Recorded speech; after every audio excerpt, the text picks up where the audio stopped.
Bismillahirrahmanirrahim. Assalamualaikum warahmatullahi wabarakatuh. Alhamdulillahirabbil alamin. Assalatu wassalamu ala asyrofil anbiya'i wal mursalin sayyidina Muhammadin wa ala alihi washabbihi ajmain amma ba'd.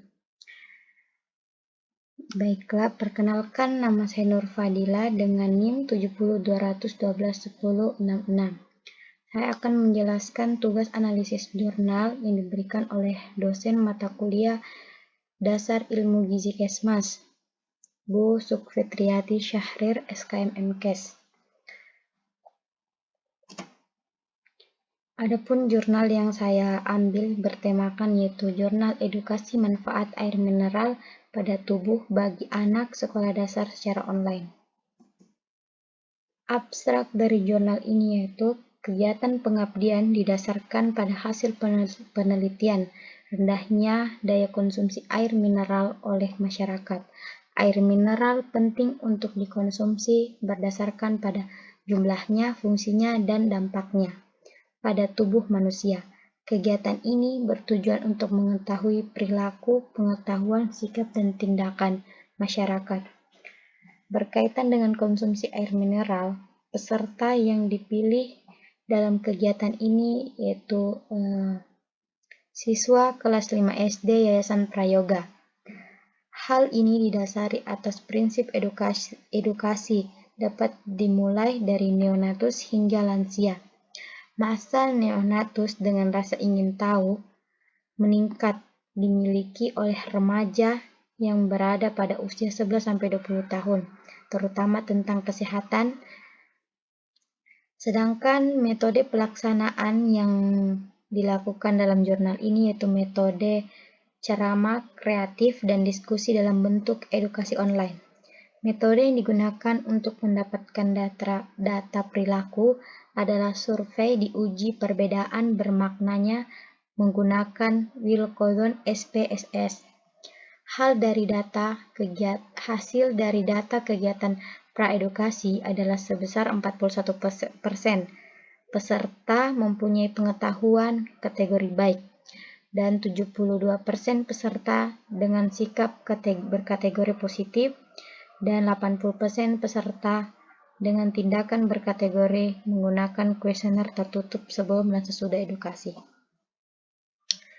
Adapun pendahuluan dari jurnal ini yaitu kesehatan merupakan faktor utama kejayaan suatu negara, maka negara melalui aparaturnya sangat menggiatkan program hidup sehat bagi masyarakat. Program hidup sehat ini dilakukan dengan banyak hal, salah satunya dengan menerbitkan Pedoman Gizi Seimbang pada tahun 2014. Pedoman Gizi Seimbang yang diterbitkan mengatur asupan gizi yang tepat bagi manusia. Dalam Pedoman Gizi Seimbang, asupan gizi seimbang manusia bukan hanya berasal dari makanan, tapi juga air.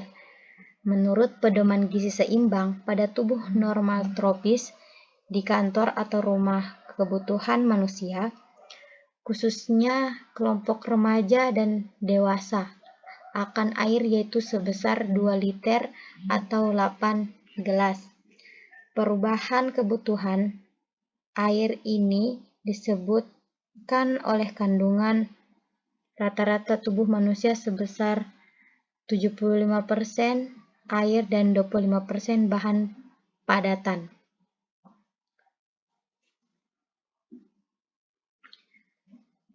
Masih dalam pendahuluan jurnal ini yaitu edukasi diberikan kepada anak-anak sekolah dasar yang merupakan generasi penerus bangsa.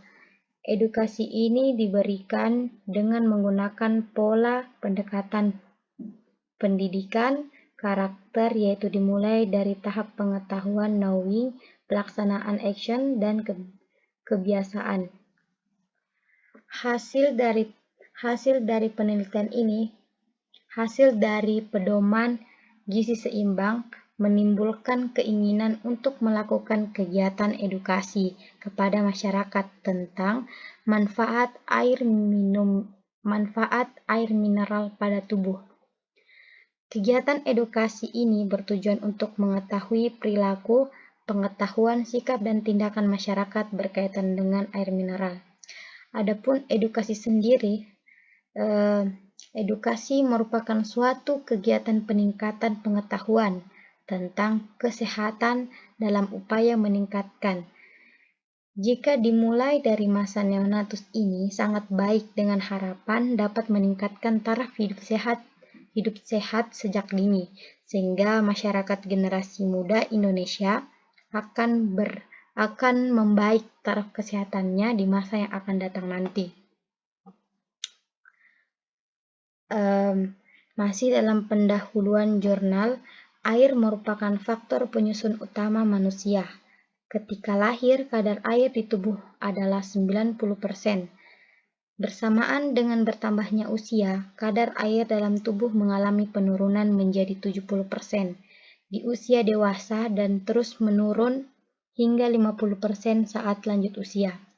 Manusia dapat bertahan hidup tanpa makan selama berminggu bahkan berbulan, namun tidak mungkin bertahan hidup lebih dari 10 hari tanpa air.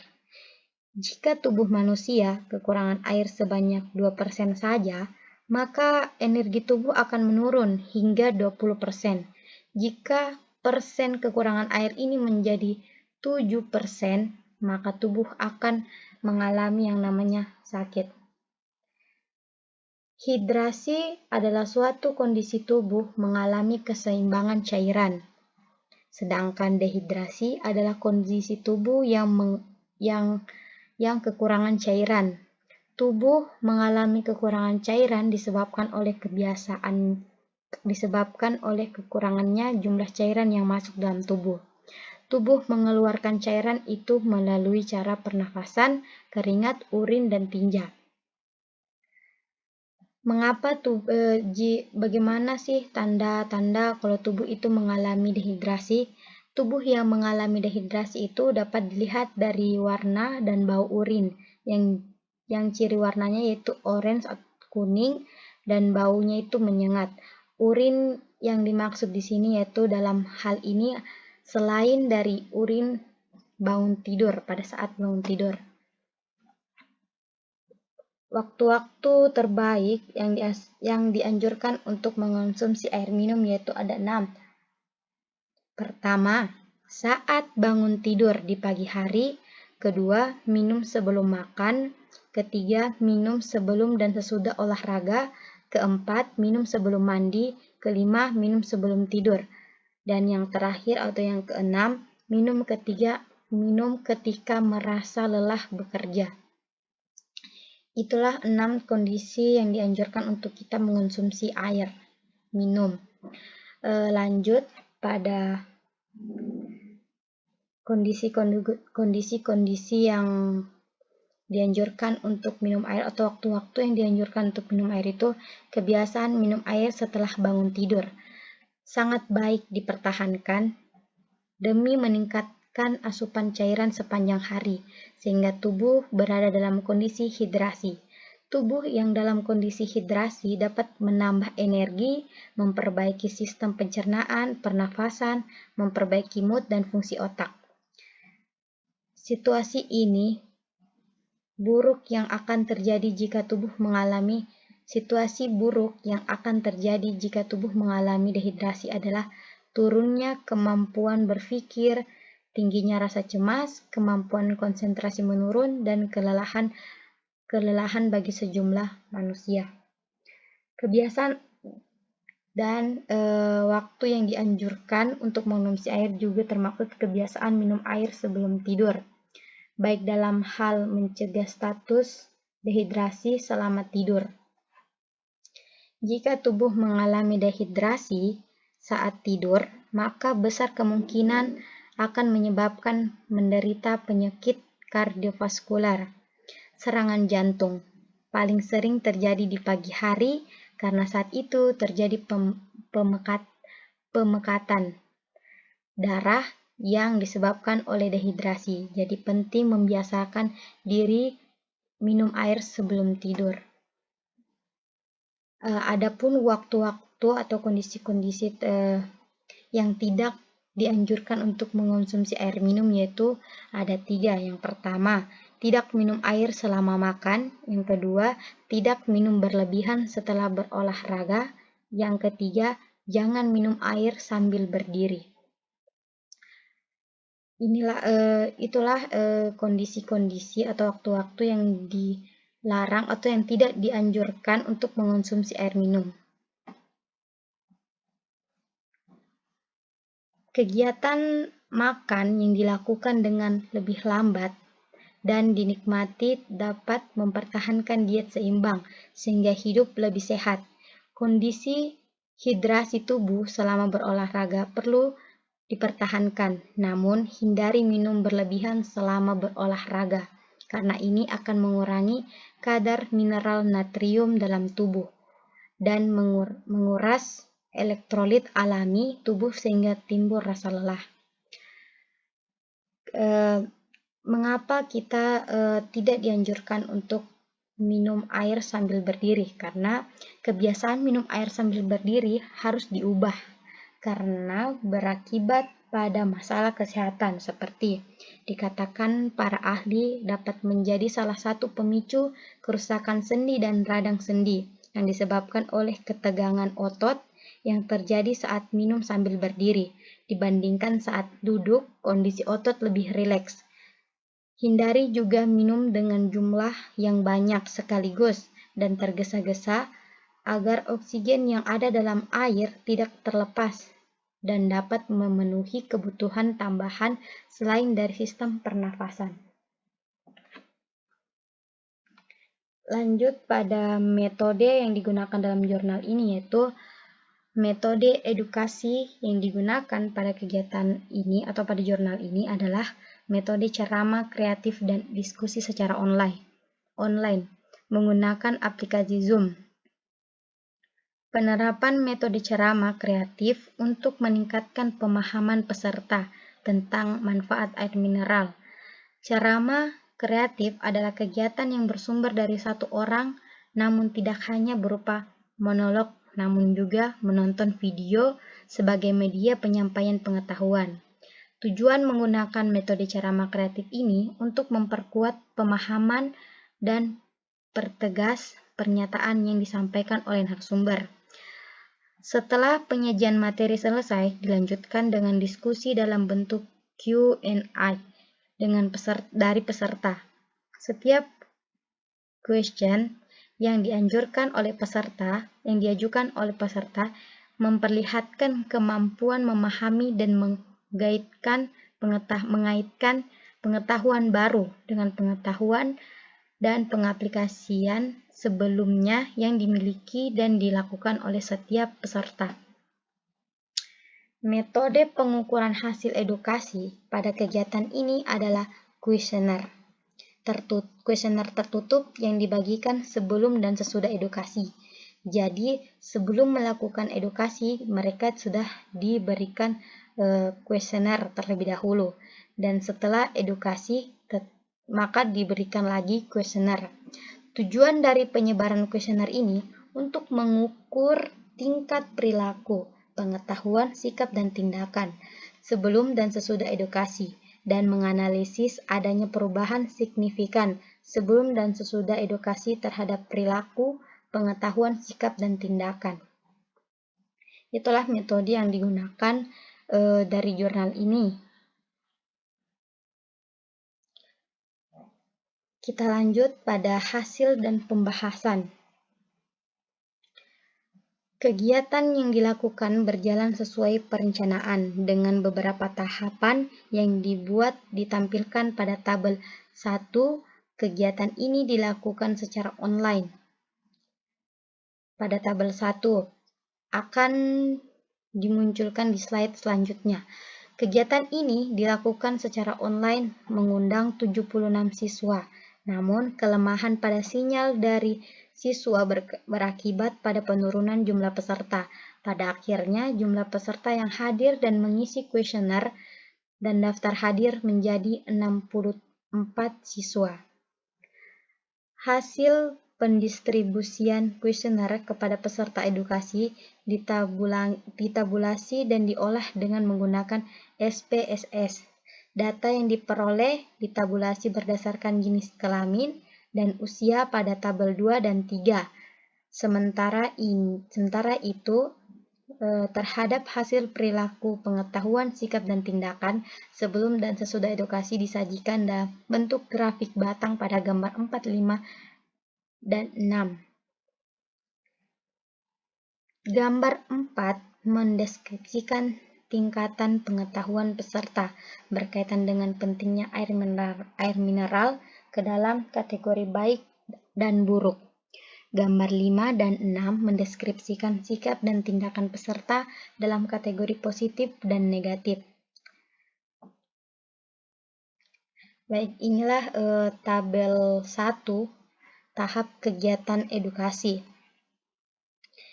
Di tabel 1 ini menjelaskan tentang tahapan edukasi yang dilakukan dalam jurnal ini, yaitu yang pertama, identifikasi atau pengetahuan dan tindakan, di mana di tahap pertama ini pengisian kuesioner. Bentuk kegiatannya itu pengisian kuesioner. Dan yang kedua itu penyampaian pemahaman materi. Dengan bentuk kegiatan itu ceramah, pemutaran YouTube berkaitan dengan pengetahuan, diskusi. Setelah dilakukan metode kegiatan ceramah atau penyampaian pemahaman pemahaman materi, yaitu identifikasi pengetahuan dan tindakan kembali, yaitu pengisian kuesioner setelah penyampaian pemahaman materi. Kita lanjut pada tabel 2, yaitu menjelaskan tentang distribusi peserta berdasarkan jenis kelamin. Tabel 2 ini memperlihatkan jumlah peserta perempuan sebesar 51,6%, yaitu 33 orang, dan laki-laki sebesar 48,4%, yaitu 31 orang. Jumlah peserta laki-laki dan perempuan tidak jauh beda. Dan di tabel ketiga itu menjelaskan tentang distribusi peserta berdasarkan usia. Tabel ketiga memperlihatkan usia dari para peserta yang berumur 10 tahun lebih banyak. Yang berumur 10 tahun itu lebih banyak daripada yang berumur 11 tahun. Yang berumur 10 tahun itu ada 70,3% atau 45 orang, sedangkan yang berumur 11 tahun itu ada 29,7%, yaitu 19 orang. Jadi pesertanya itu ada jumlah keseluruhan pesertanya itu 64 orang. Ini berarti sebagian besar peserta masih termaksud kelompok anak-anak dan hanya sebagian kecil yang masuk kelompok remaja. Hal ini akan memberikan pengetahuan terhadap ketertarikan terhadap materi yang disajikan. Kita lanjut pada gambar 4, atau di mana gambar ini menjelaskan tentang grafik presentase pengetahuan peserta. Perubahan pengetahuan berkategori baik sebelum dan sesudah edukasi terjadi pada 8 orang peserta, sementara 30 orang peserta lainnya masih mempertahankan pengetahuan berkategori buruk. Pengetahuan merupakan suatu proses ingin tahu, melibatkan panca indera, terutama mata dan telinga, serta rasa ketertarikan terhadap informasi yang diberikan. Dalam situasi ini terlihat kekurangannya ketertarikan dan kemampuan menyerapakan panca indera peserta terhadap materi yang disajikan. Dalam hal ini, faktor yang mempengaruhi ketertarikan peserta adalah umur dari peserta yang belum matang sehingga belum begitu peduli tentang kesehatan diri sendiri. Jadi, mengapa sangat kurang akan sangat banyak peserta yang masih mempertahankan pengetahuannya yang berkategori buruk itu karena faktornya karena yang mempengaruhi ketidaktertarikan peserta itu karena faktor umur dari peserta yang dominan peserta yang dominan ikut dalam edukasi ini adalah dominan anak-anak. Jadi di mana usia mereka itu belum matang sehingga belum begitu peduli tentang kesehatan diri sendiri. Kita lanjut pada gambar 5 yaitu grafik presentase sikap peserta. Gambar 5 ini memperlihatkan sebelum edukasi sikap peserta dengan kategori positif sebesar 72% atau 46 orang. Ini sikap peserta sebelum edukasi. Dan kategori negatif itu 28% atau 18 orang, yang berarti sebagian besar peserta telah memiliki pengalaman terhadap manfaat air mineral bagi tubuh. Setelah diberikan edukasi, terjadi peningkatan sikap peserta dengan kategori positif menjadi 80% atau 54 orang yang tadinya sebelum edukasi itu hanya 72% atau 46 orang. Setelah edukasi meningkat menjadi 84% atau 54 orang dan buruk mengalami penurunan menjadi 16% atau 10 orang yang tadinya sebelum edukasi itu yang buruk itu atau yang negatif ada 28% atau 18 orang. Setelah edukasi menurun menjadi 16% atau 10 orang. Perubahan yang terjadi terhadap sikap berkategori positif sebelum dan sesudah edukasi itu terjadi pada 8 orang. Hal ini berarti pemberian edukasi meningkatkan pengetahuan sehingga mempengaruhi respon terhadap stimulus yang telah terkondisikan. Lanjut pada gambar 6 yaitu grafik presentasi tindakan peserta. Gambar 6 ini memperlihatkan tingkat tindakan prestasi dengan kategori positif sebanyak 80% atau 80% atau 51 orang dan kategori kurang 20% atau 13 orang. Yang berarti sebagian besar telah melakukan perubahan yang tepat dalam hal memenuhi aturan hidup sehat yaitu mengonsumsi air mineral. Setelah diberikan edukasi, terjadi peningkatan pengetahuan peserta. Dengan kategori positif itu menjadi 91% dari sebelum edukasi itu 81%. Sehingga setelah edukasi meningkat menjadi 58 orang dari 51 orang. Dan buruk mengalami penurunan menjadi 9%. 9% yang tadinya sebelum edukasi itu 20% yang kurang sehingga mengalami penurunan yaitu 9% atau 6 orang. Perubahan tindakan sebelum dan sesudah edukasi terjadi pada 7 orang. Hal ini berarti pemberian edukasi mempengaruhi tindakan peserta untuk hidup sehat berdasarkan pengetahuan yang diterima. Ini merupakan suatu hal yang baik karena perubahan tindakan yang didasari pada pengetahuan itu akan lebih langgeng atau akan lebih lama. Jadi sebelum dilakukan edukasi, tingkat tindakan peserta itu yang baik atau yang positif itu hanya 51 orang. Setelah dilakukan edukasi meningkat menjadi 51 orang. Jadi perubahan tindakan sebelum dan sesudah edukasi itu terjadi pada 7 orang.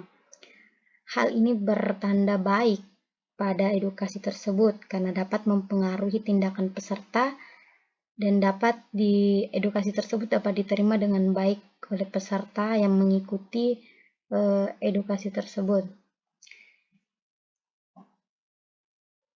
Baik, kesimpulan dari jurnal ini, dari edukasi tentang air mineral ini, yaitu berdasarkan hasil data terhadap kegiatan pengabdian pendidikan masyarakat tentang manfaat air mineral bagi tubuh, dapat disimpulkan bahwa pengetahuan masyarakat tentang air mineral masih perlu ditingkatkan lagi terus-menerus sehingga masyarakat sehat, tubuh, dan intelektual dapat terwujud secara dini.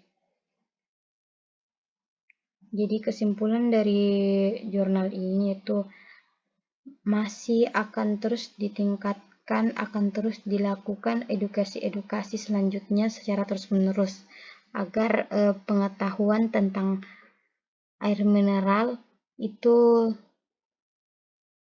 akan lebih dalam dan akan membuat masyarakat tetap hidup sehat, sehat tubuh, dan intelektual dapat terwujud secara dini. Terima kasih telah menonton video ini sampai selesai.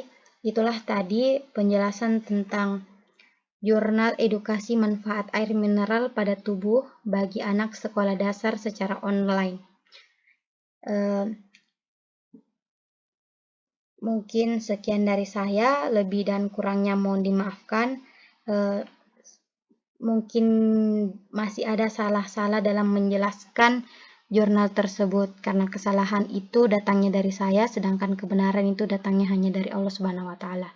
Sekian dari saya, wallahu muwaffiq ila aqwamit thoriq. Assalamualaikum warahmatullahi wabarakatuh.